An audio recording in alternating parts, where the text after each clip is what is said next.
Hello and welcome back to our YouTube channel. My name is Chris Obike. Today we'll be continuing our Q&A. You guys have been loving the last one. I've got so many questions, so many comments. I love it. Keep them coming. Today we're going to start with the batch 2 of the Q&A for parents and moms. And just like in the past one, we have a range of questions from yelling to your child doing well in school to discipline and all of that. We're going to cover them today. Just in case you are new here, you might want to like and subscribe to this channel to get more of parenting content and how you can make your children to grow to become really smart and intelligent.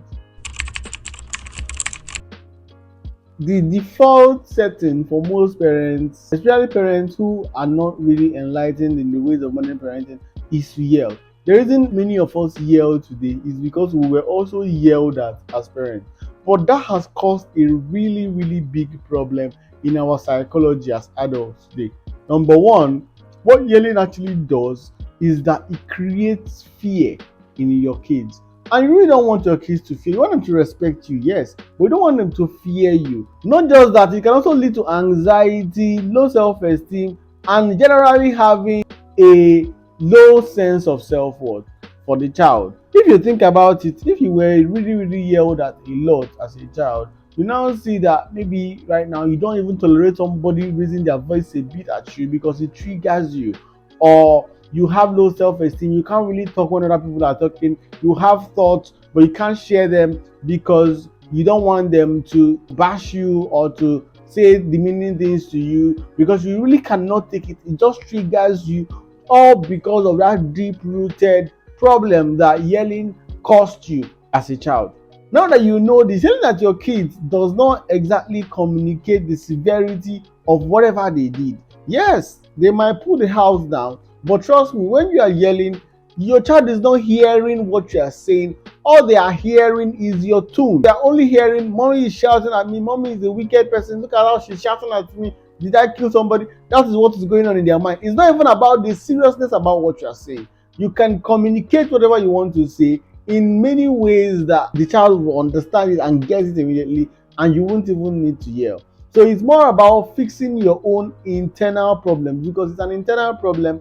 You need to learn how to fix yelling and stop yelling, because as you are yelling at your child, remember you are a model, so your child picks up everything you do. So when you are yelling, the child is picking up that, and then they'll go to school, they'll start yelling to other people, they'll go to school, they'll start fighting other people, and then you'll come and start saying, why are you fighting, why are you yelling, why is this?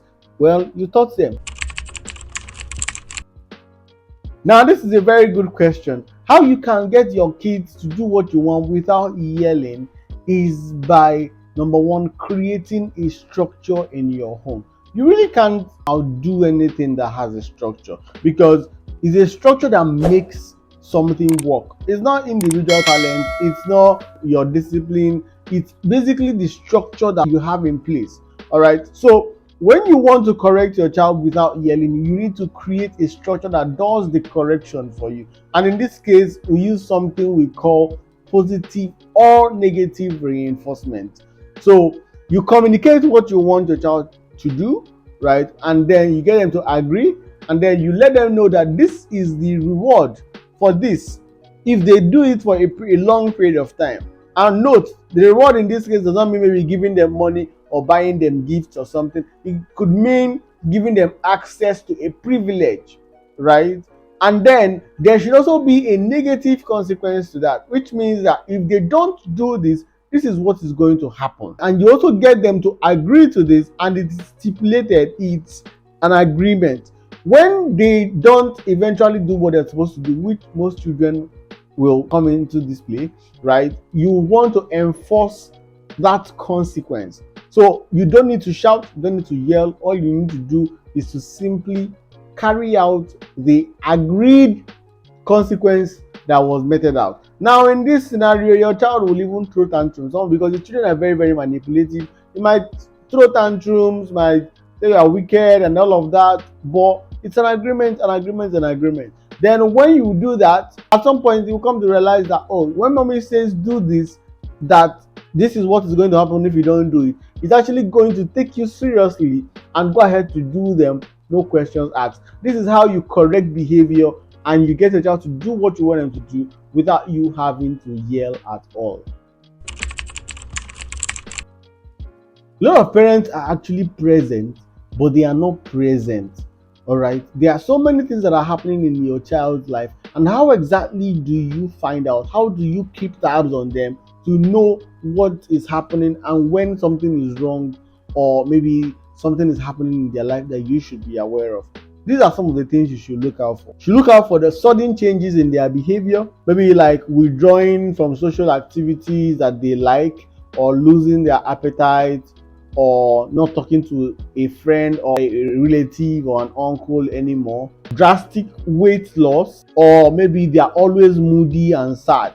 These are little glimpses that you will see that will inform you that something is probably wrong and you need to come in somewhere. It could also be maybe they are doing very well in a subject, all of a sudden they just change and start doing terribly in that subject, or their sleep pattern changes, they are mostly awake at midnight, or they don't sleep at all. These are little signs that you can look and you can find something way deeper. So if you notice any of these signs, what you want to do is to use what we call dig deep, a dig deep strategy. We taught this in the Ten Kids Parenting Academy. Shameless plug, you can sign up using the link in the description below. So we taught this strategy, dig deep. So when you dig deep, you find gold. Basically, you can now know exactly what the problem is and you can go ahead to solve it. Parenting is the hardest job in the world, and for a job as tasking as that, you really cannot wing it. All right, as an adult, there's a lot of things that are happening in your life.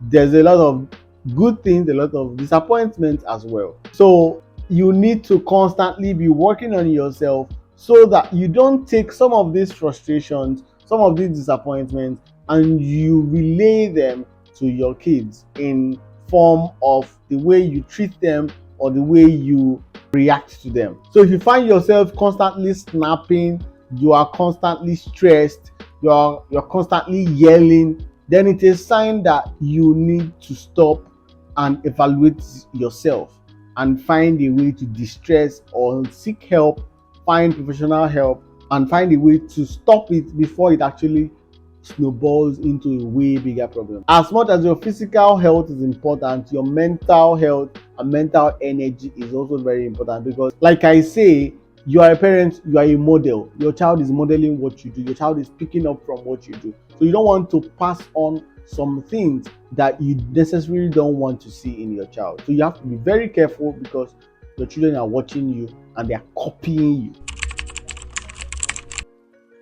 So this is a problem that a lot of parents have, or they always like, oh Chris, my child's always distracted on reading, he doesn't know how to concentrate. Well, I have to tell you that according to research, children have very low attention spans. In fact, you can look at this research here that basically supports this statement. So distraction is a normal thing. All right, knowing how to help your child focus is one thing that will really skyrocket your child's results, because I can tell you for free that if they can focus, they are going to learn better. We teach a lot about this in the Ten Kids Parenting Academy. You can sign up using the link in the direction, but I'm just going to share with you one tip that is going to really work for you. You need to use or have what we call a study zone. So what a study zone does is that it blocks away all the distractions and get your child to focus in a space, in a time block. All right, when you have a study zone, it is going to really increase the chances that your child stays focused for a long period of time. There are so many more, and of course I can't share all of that here, but you can click on the link below, sign up to the academy. We teach all of this inside our 30-day school. So if your children don't like to study, this is what you have to do. You have to first of all understand that reading as an activity is boring, and that's the problem. Once you find a way to make reading fun, your child will begin to love reading. It's just that simple. Reading is boring, playing is fun. So how do you expect a child to leave playing that is fun and they enjoy to go and start reading? So what you can now do is to playtize the learning experience. You can do this by using games, using play, using stories to teach your child We teach how you can platize learning and how to make learning fun inside the academy. This is one of the things that will really help your child to become very, very close to his books and have affinity. I have taught parents the strategies to do this, and some of them come back to tell me that, oh, since I started doing this, this has changed everything for my child. My child doesn't even watch cartoon anymore. He reads all the time because it is now fun. So if you learn how to make reading fun for your kids, then that is the answer to your question. If your child is timid or doesn't like to socialize with people, it could be that, number one, either they are very, very reserved and they learn that reservation from you, or they've been shut down so much that they no longer feel confident to put themselves out there. All right, it's one of these two things. So as a parent, what you can do, you need to calm down. You need to reduce the way that you yell and shout at them. All right. Also, the teachers as well, you will need to also instruct teachers, if they do yell at them, to stop it, because it cripples their confidence, right? Then secondly, what you now want to do is you need to model socialization. That is, go out, take them out, go to places where it's easy to socialize, go where they can play with other kids, create the opportunity for socialization. They can't socialize when you are always locking them inside your house.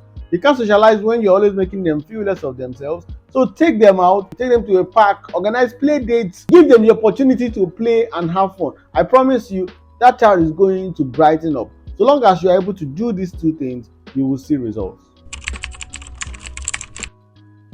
This is the parent's dream. No parent wants to pass on childhood trauma to their kids, but a lot of parents do. And the reason why it happens is because very few parents are actually very, very intentional about this journey. To not give your kids or pass on trauma to them, you have to learn. You have to be in constant development. You have to be the kind of parent that knows the consequences and effects of each action. Because if you don't know that something is killing you, you keep doing it until it eventually kills it and it becomes too late. So being a parent that doesn't want to raise kids that will eventually become traumatized or have a sour relationship with is by becoming an intentional parent. So what it will take you is, number one, to read books about parenting, take courses, get a mentor to guide you and support you, and then always check out for feedback. Reiterating, when you see something that is working, you want to be able to maintain the balance, but it's basically a learning process. Be mindful of your words and actions. Don't use punishment, use discipline. Be intentional, be compassionate, and always remember that these are your kids. They are not your oppositions. All right, they are not sent to destroy you. They are your kids that you have to teach. All right, you have to teach them everything that they need to know. So when they are not doing well in a particular area, you know that it is your job to teach them to become better, and you do that with grace, you do that with patience, you do that because it is a privilege to birth a life and to raise a child. Thank you for joining me in this session today. I really hope that you enjoyed this video, and if you enjoyed it, please make sure that you like and subscribe. Also share this video to parents just like you. I'm sure a lot of parents are looking for channels like this where they can come in and learn how they can become a better parent. So I'll see you guys in my next video. Bye.